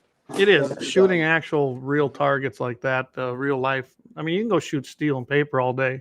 If you've never actually shot what you're intending to hunt, you're going to find that's a whole different experience generally. You got to learn life and death. You got to learn the life and death. Absolutely. I agree with that. That's absolutely. Well, let's see. We'll catch up a little bit here. Gene says that skinning rodents takes me back to mammalogy days, preserving scientific specimens. See, Gene's he's a meat inspector. I don't know if you knew that. He goes around and inspects the butcher shops around here, and I'm always love it when he comes to Lemon. Sometimes I stop in there and he's there, so catch up. Do you know, I used to shoe horses for Ray Earhart. He was a meat inspector up here in Mandan. Okay. Just wondered if Gene knew him. He was probably a good does. guy. I know Jamie had one here, but I can't find that now. But he was talking about his first beaver hunt with you. So I was kind of looking for it here. Oh, there it is. Not beaver, coons. My first coon hunting expedition with Marty was probably my last. I did it twice. My dad always told people that, my dad it was nothing but horses and roping and shooting for my dad. And so, my dad took me deer hunting my first year when I was 14. He wasn't he hunted deer when he was younger. Mm-hmm. And then I was on my own. But yeah, he said he could tell people's intelligence level. If they went once, they could have just fallen for it. If they went twice, yeah, they were, borderline stupid. And 3 times they were complete idiots. I went twice. Yeah, His there you brother go. Bill riding 2 up on a mule. Yeah, they were. Well, the third time you're probably They a were the Democrat original voter. Brokeback Mountain riding double on that mule. I'm proud to say, hey, I've never seen that movie, and I'm proud to say that. I was in back. Yeah. Oh no, he was the bad guy. Ugh. I've never seen the movie either, but I make fun of it all the time. Oh, absolutely. I know what it was about. That's all. Marty said, or Keith says Marty should be on the show Mountain Men. Marty's probably never seen Mountain Men. I'm over at my neighbor, the blind guy's place, because I haven't had a TV in 25 years. So hey, Eric don't have a TV either. Eric Newman, the guy there, he don't have a television either.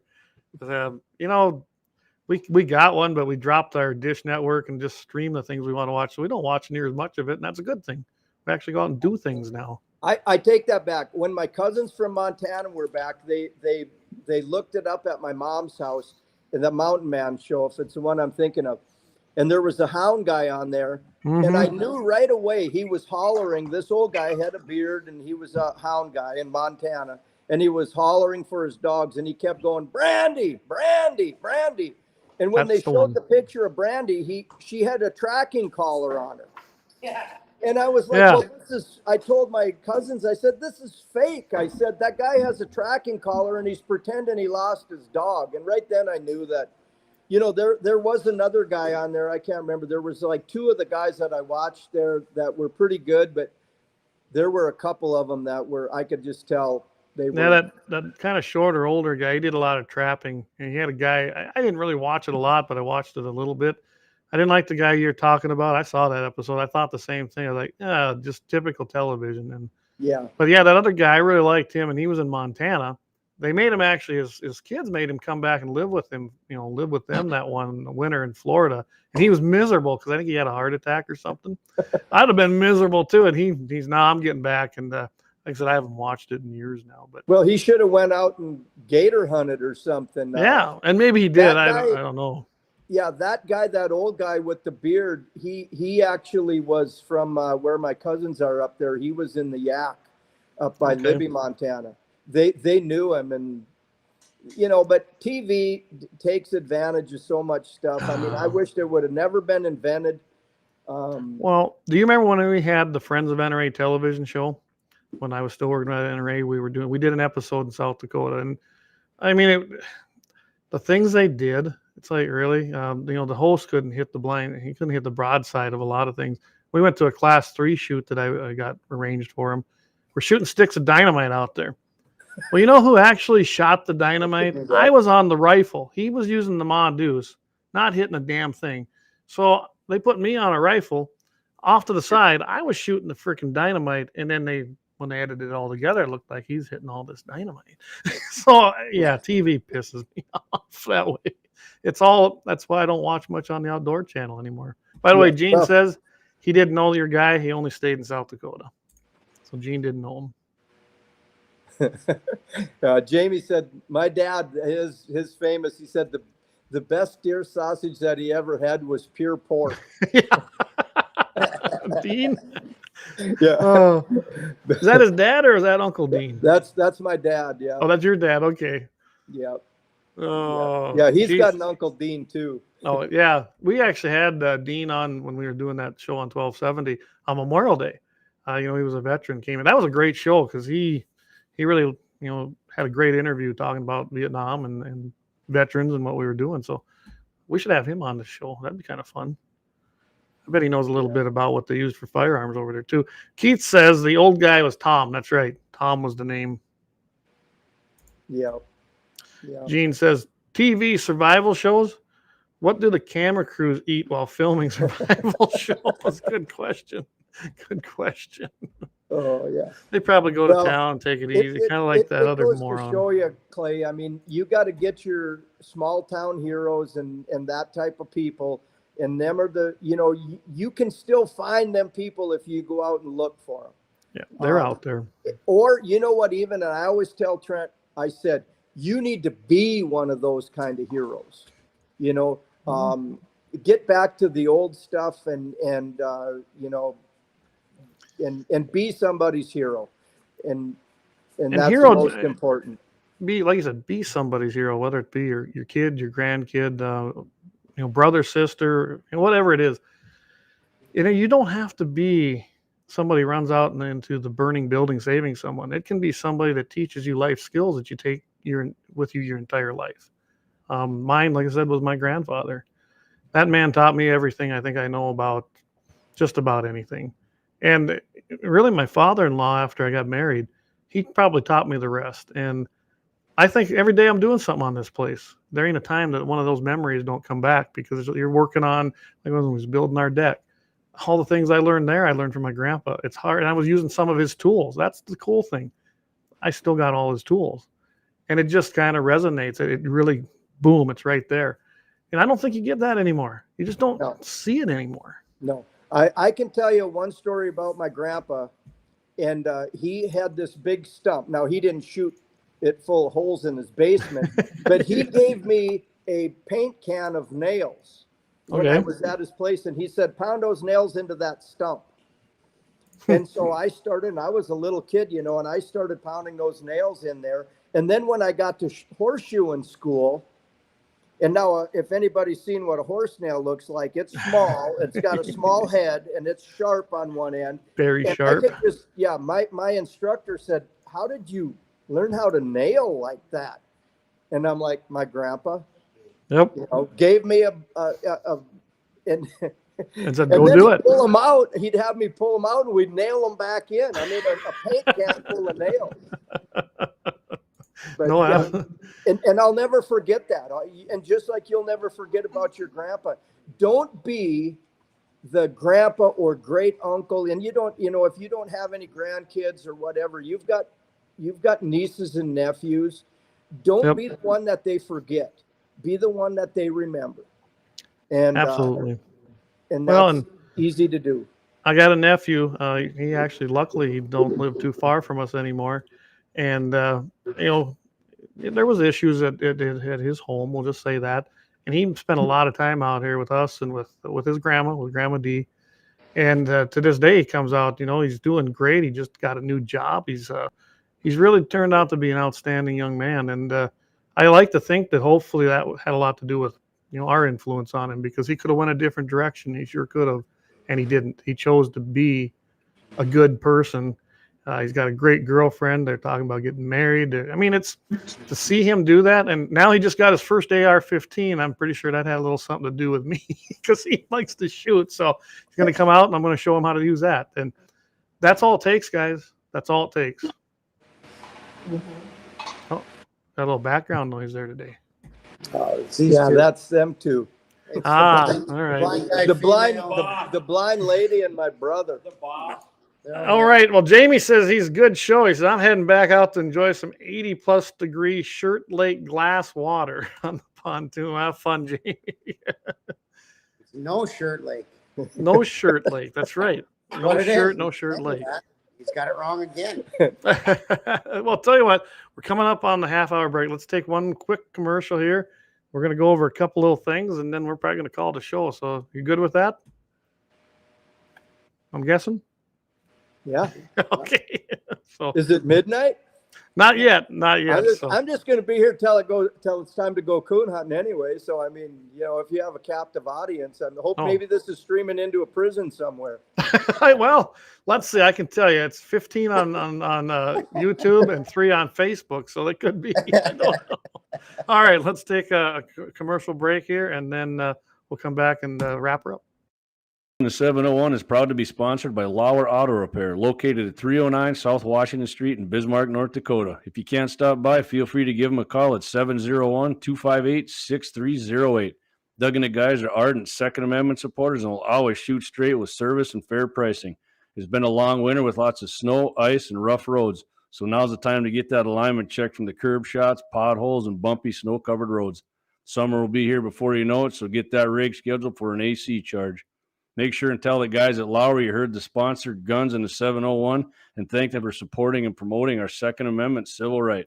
That's Lauer Auto Repair, 309 South Washington Street, Bismarck, North Dakota, 701-258-6308. Your North Dakota proud, patriotic auto repair service. And we're back. All right.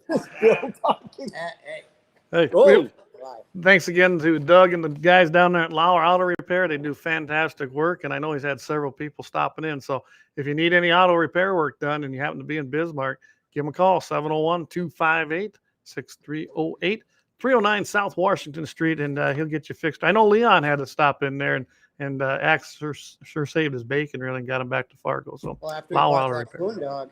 Yeah, that's so. I'm going to quick go over the poll before we get too far where we're going to be done here. What's wrong? And I hit the wrong button. See? Anyway, did I not have my poll on here? Here it is. So we did our poll last week, and of course we'll have a new one up starting on Thursday probably or Friday. And what we asked is what do you do most? What is your favorite type of hunting? Came in big game with 56 votes, 44%. That was our top leader, guys, which I thought it might go a different way, but I guess people do probably hunt more deer. Second place came in 23%, and that was varmints, 28 votes. Predator came in at 22% with 27 votes, and winged came in at 11% with 15 votes. So I don't know if everybody voted on that, but where do you fall on that list, guys? Winged? Marty's probably got to be. I just hunt with my. If I can't chase it with my dogs, I don't hunt it, except for beaver. There you go. Except for beaver. So, and speaking, okay, I got to show this picture before we run out of time. That's the mammal beaver. I love this picture, guys. Let's listen on the podcast. It's worth at least coming in here.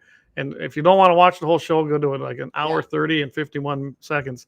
Just that's not photoshopped either. That's not photoshopped, guys. This is Marty with a mountain lion right above his head. I'm guessing the dog's treated. Why don't you give us the background on that? Because that's a pretty cool picture.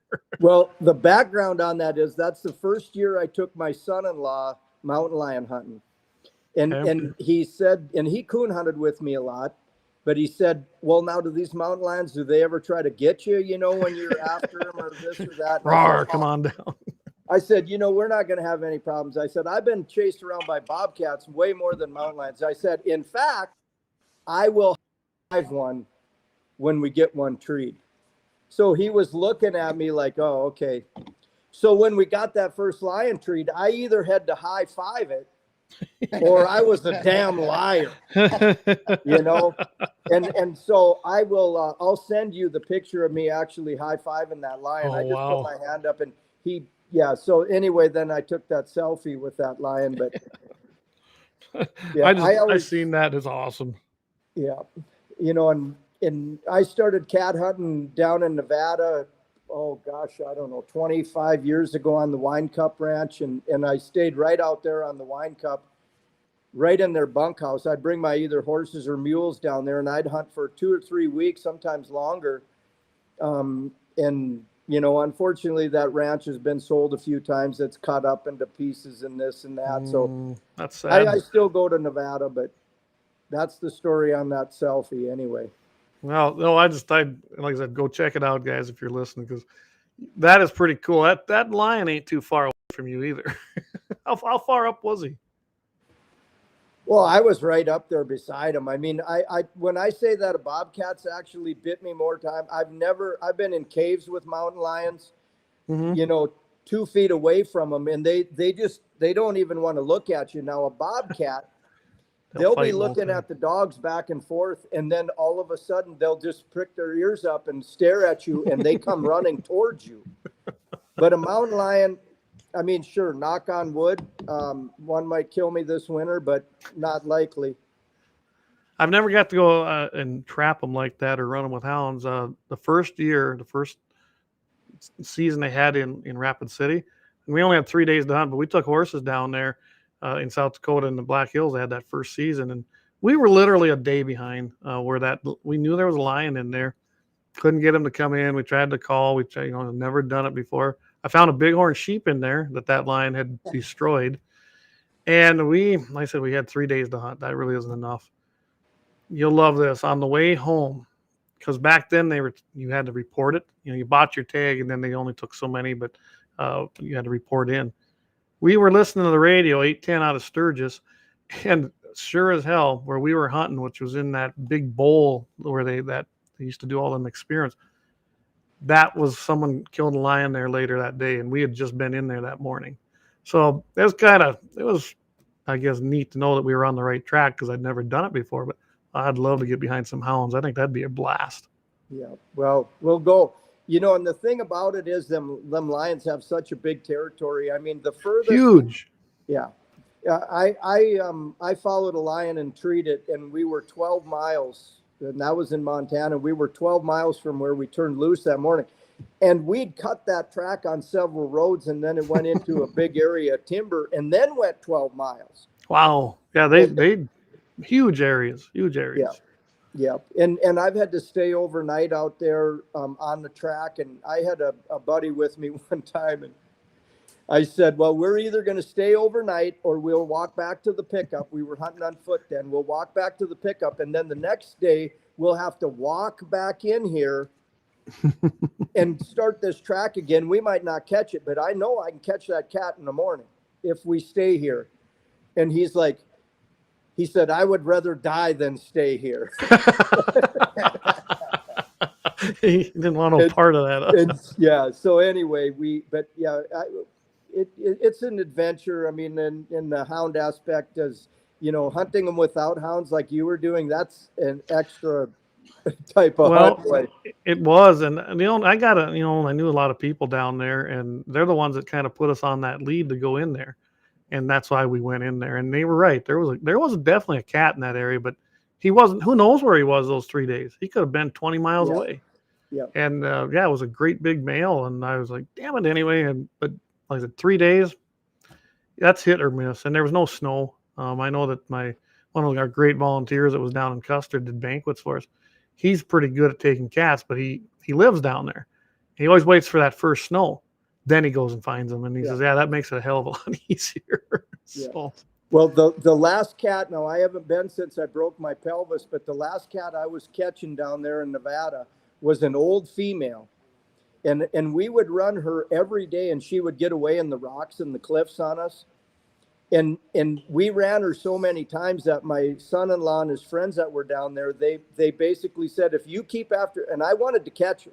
My dogs would get her bait up, and then she'd jump from rock to rock and get away, and I'd have to go, and then we'd run out of daylight, go back, and then we wouldn't cut her track for a day, and then we'd cut her, and we run her every other day for 4 days.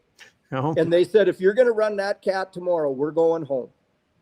And we ended up we were on the GPS that cat had run those dogs through them hills, and they finally caught it that night and were treed. And they were 18 miles on the GPS. Wow. They'd went 18 miles. Yeah. So back and forth and around, and yeah. Yeah. Wow. I told my friend, I said, I'm going to shoot this cat tonight. Normally I wouldn't have shot a female. I said, but I'm going to shoot her and I'm going to send her in and get her hide tanned and dyed pink. And then have the Pink Panther. Yeah. Love it. And you know what? She got away. Oh, really? Yeah. That my dogs had her treed and I couldn't get to her. And my GPS went out. We went back to town and charged up the GPS and went back out there. And by the time I got out there the next morning, we were so far in that my dogs were so sore-footed. When she came down the tree, she walked away and my dogs couldn't walk and I had to load up and go home. Yeah, well, they did their job. Disappointed in me. I bet they were like, hey, what's going on here? Come on. So, well, I'll tell you what, we're running up there about 20 to 8 right now. So anything you want to, we're gonna go on to one last segment here, but anything you want to say before we do that? Well, I just encourage everybody to be that hero for some kid. And if it doesn't have to be yours, it just, be that hero. Seek that kid out that needs the guidance. And if it happens to be yours, so be it. If it's your grandson, whatever. But, we're lacking the heroes that we once had in this great country, the United States of America, and we need them back because that's what's going to save the country. It's not a bunch of politicking. It's being there for the kids that are coming up. Absolutely. It comes from us, guys. I mean, yeah, we can have elections and elect the people we think, but it don't matter. It's us. It's you. It's me. It's us that's going to make it happen again and bring it back or lose it. So yeah, you're right. Amen. Well, thanks, Marty. Sure appreciate it. So you're going to stick around, right? Yeah. All right. Well, we have got to do the Commie Company of the Week just because of what has happened to our platform. So we're going to go right into the Commie Company of the Week here. We are going to skip the happy ending. Jamie's gone anyway. We had one, but because of time, we're going to skip that. But I am going to do the Commie Company of the Week.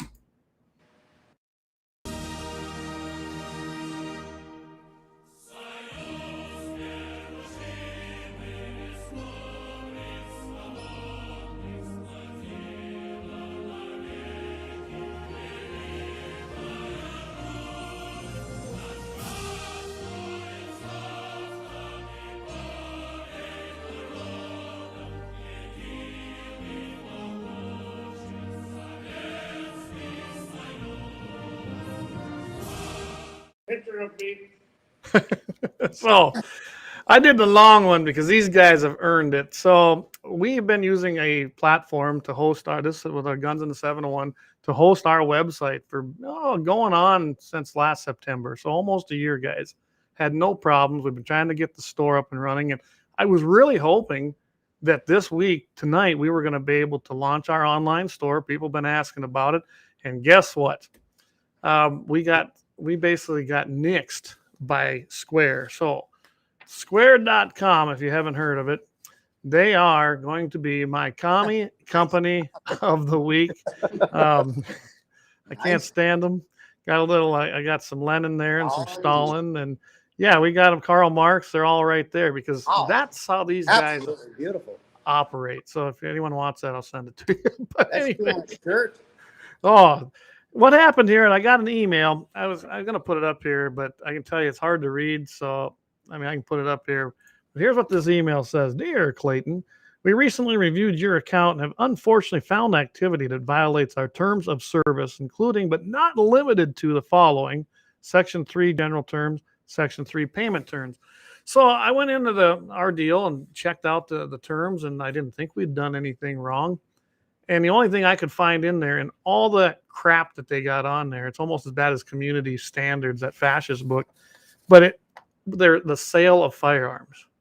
We do not allow the processing or the advertising of sale. We don't sell firearms.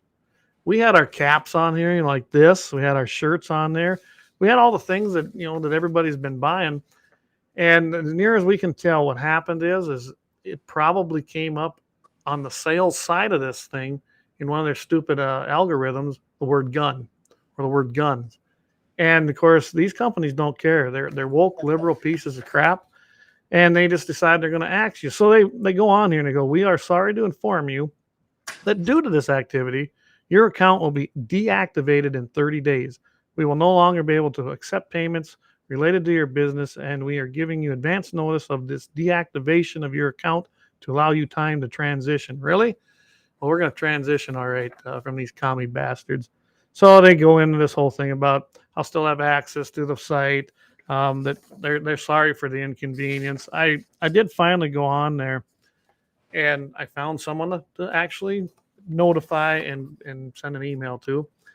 I sent the email, same old BS. They were going to review it. I've heard nothing. So in the meantime, I started looking for another host because that's what's going to happen. And I don't want to do business. Neither does Jamie. We don't want to do business with commie companies like that, woke companies. We like doing business with guys like Wyatt, the blind guy, and Axe down there at Lauer Auto Repair, David over there at 1760 Sports. We do not want to do business with these people. And that's how I found Freedom Host. If you saw, they were on tonight. And that gal has been just fantastic getting us going. We found another payment processor, Stripe. So if you've been watching, and I know that a lot of people have been on tonight, this little thing, this little icon over here, that's one of the deals we were able to create with Stripe. And it was very simple. It's allowing us to already take orders and payments. We just weren't ready for it because we got to transfer the entire site over to our new host. But that's my commie company of the week, and I'm proud to say that we're going to now be doing business with a brand new host, and that's Freedom Host USA. So if you want their information, I can get it to you. I would highly recommend it. They have been fantastic. I mean, above and beyond helping us out with this, and especially with our design. I'm really looking forward to doing a lot of business with these guys and making it happen. But as far as square.com goes, they can kiss my butt. I'm sure Jamie feels the same way. And I can't wait till we get everything up and running on the new hosting platform so that I can just tell them to cram it. We're not going to do any business with them anymore. What's that? As Freedom is still watching too. Yep, I see that. We appreciate you. Yep, still here. So that's the commie company of the week. We kind of got an abbreviated show. I don't know. We went a little bit long, but that's okay. What we were talking about, Marty, I thought that was important. So, if you have anything else, you kind of said your piece. I'm gonna save that for when we're down there on the Grand River. Maybe if we got that internet connection, we could do a live coon hunt. Oh, that'd be a lot of fun. We tried to go live when we did the prairie dog shoot when I went over there to film with Axe and with Jamie. By the way, I do have that video, guys, but there wasn't a lot that we could video, so it's going to be a very abbreviated video, but it is pretty much done. But yeah, we tried to go live, and it just takes a lot of power to go live like that. So yeah, technology is great when it's working, right? Oh, Jamie sent us a new picture here, guys, quickly. Oh, shit. This one said they're catching fish. Got a little hammerhead. So there you go. What is a hammerhead? Oh, a little northern. Oh, northern. That's He said hammer handle. That's a northern. Hammer. I know what a hammer handle is. I don't know what a hammerhead is. Oh, okay. We know them as hammerheads here. I guess we're crazy way down. I know what a bullhead is. Bullhead, yeah. Hey, take a kid bullhead fishing. That's all we can go fishing, and they're all I got. delicious. If you go, you can go up to Hettinger, North Dakota. They're Mirror Lake. They're just you're gonna catch them. It's actually a great one to go and take kids. They don't care what they catch when they're little. Yeah. They'll catch a ton of them. Have a lot of And fun. Take me. I don't care what I And they're delicious. And they are good. That's an underutilized fish. That's all we had was bullheads on the 2 fishing trips a year that our dad would take us on. Wait, I do have one story about Wyatt. I took him ice fishing one time and I caught a walleye after about 5 hours of drinking. And Wyatt reeled it up and I'm like, boy, that's a nice one. And Wyatt goes, yeah, what is it? He not know what a walleye was. Oh, hey, thanks, Natural One. Natural One chimed in here and said, Scott turned me on to you guys. Great show. Great to have you as a listener, and appreciate you listening. Yeah, it's always great to see new guys coming on here. And let's see. Corey Merriman, Flat Creek. Yeah, Flat Creek's full of them, too. Hammer handle. Eric's correcting me. Hammer handle. So I got it wrong. I will admit I was wrong. How about that? All right, guys. Well, I want to thank everyone. We're coming up here. We're an hour and 46, so we're getting longer, it seems, all the time. But we appreciate everybody hanging in there. Again, if you want to donate to the show and help us along with our sponsors, just go ahead and scan that QR code. I think you guys tried it and it went right there, didn't it? Boom, you can Yes. see it. So go ahead and scan Yep. that. I'm going to put up a couple other ones for you guys to check out. That's just, we've got other things, but this is going to be a start. This is our camo hat, black mesh cap. I'll give you guys a little bit of chance here. Scan that code. They're $30. That includes everything. And that's one of the new ones. We do have another color that has the brown patch on it. And that brown patch should look similar to this. And we can put that one on you. We've got that as well. And then we've got the one here that Eric is modeling for us. I don't have his other picture, but that is our brown duck. And that comes with the silver and black patch as well. And then the camo outside. Same thing, $30. We've got some other styles, but we got to get the store built, guys. I was able to get these done before the show. So scan those codes. And if nothing else, you can go to www.gunsinthE701.com right now. It's still up and running. And check out everything there. And we'll get you, like I said, when we transition over to the other hosting platform, we're going to be ready to rock and roll. So you'll be able to get everything you need. Again, we are live on Friday, KFYR, Mitchell in the morning. We have a great show there. We're on for about 20 minutes. And Todd, I think this week we're gonna revisit Eric Church. It's kind of disappointing at the state fair so many were there, but we're going to talk about that and the Jason Aldean thing and tie that together. A couple other subjects we're going to have on there. Tune in and find out. 5:50 a.m. radio, 7:40 Mountain, 8:40 Central, and then again in the crosshairs with JD and Clay. KFYR Plus, guys, that's the streaming service from KFYR. In the crosshairs, that comes on at 11:30 Mountain at 12:30 Central. And of course, every single Wednesday night, you can find us right here, 6:00 p.m. Mountain, 7:00 Central. With that, you got anything else you want to add before we sign off for the night, guys? Well, when we do meet up to go coon hunting, I've been saving my Bigfoot stories for a special occasion when you're with and you and Jamie. And I'm going to tell you guys, now I've never actually sighted Bigfoot, but I've had some extremely spooky stories happen to me while coon hunting. That could be nothing other, and you're down in Bigfoot country. I mean, down there by Little Eagle, down towards Umore, there was a lot of Bigfoot sightings, and I got 2 strange occurrences that happened to me. Okay, now I got to ask, if you have a shot, do you? Would I? Oh, yeah. I mean, that's it. Netting. Yeah, I mean, yeah. It's Save the Bigfoot. But the big question, that's not the question, Clay. Yes. Will it do any good? Will it be effective? Is that really a live ammo? I don't know. I think who knows what it could be. It could be something that we can't shoot. But I know 2 times the only way I could explain what happened to me was a Bigfoot type creature that my dogs and mule were petrified of. Not just me, but my mules and dogs knew something bad was there. Well, I know you did a couple lives. And No, my wife wasn't out there. Nice. There you go. You got it right here, guys. We're going to have Bigfoot stories right here. We're first. Guns in the 701, first on the scene, right? Yeah, well, I'm not kidding. I believe you. No, I'm looking forward to it. So, all right, guys. Well, again, thanks everybody for supporting the show. I want to thank our sponsors again for supporting this and what we do. We try to spread freedom, protect the Second Amendment during a legislative session. We try to keep you up to date. I want to thank Laura Auto Repair, 309 Washington Street, and the Blind Guy, North Dakota, blindguynd.com. Guys, check them out. They are patriots. They believe in what we believe, and that's who we want to do business with. So until next week, tune in on Friday morning, 7:40 Mountain, 8:40 Central for the next episode on KFYR with Todd Mitchell in the morning. Other than that, guys, have a great weekend. And as we always say right here every single time, keep your powder dry. Thanks, Marty. Thanks, Wyatt. And we'll see you guys next week. Yep. Thanks.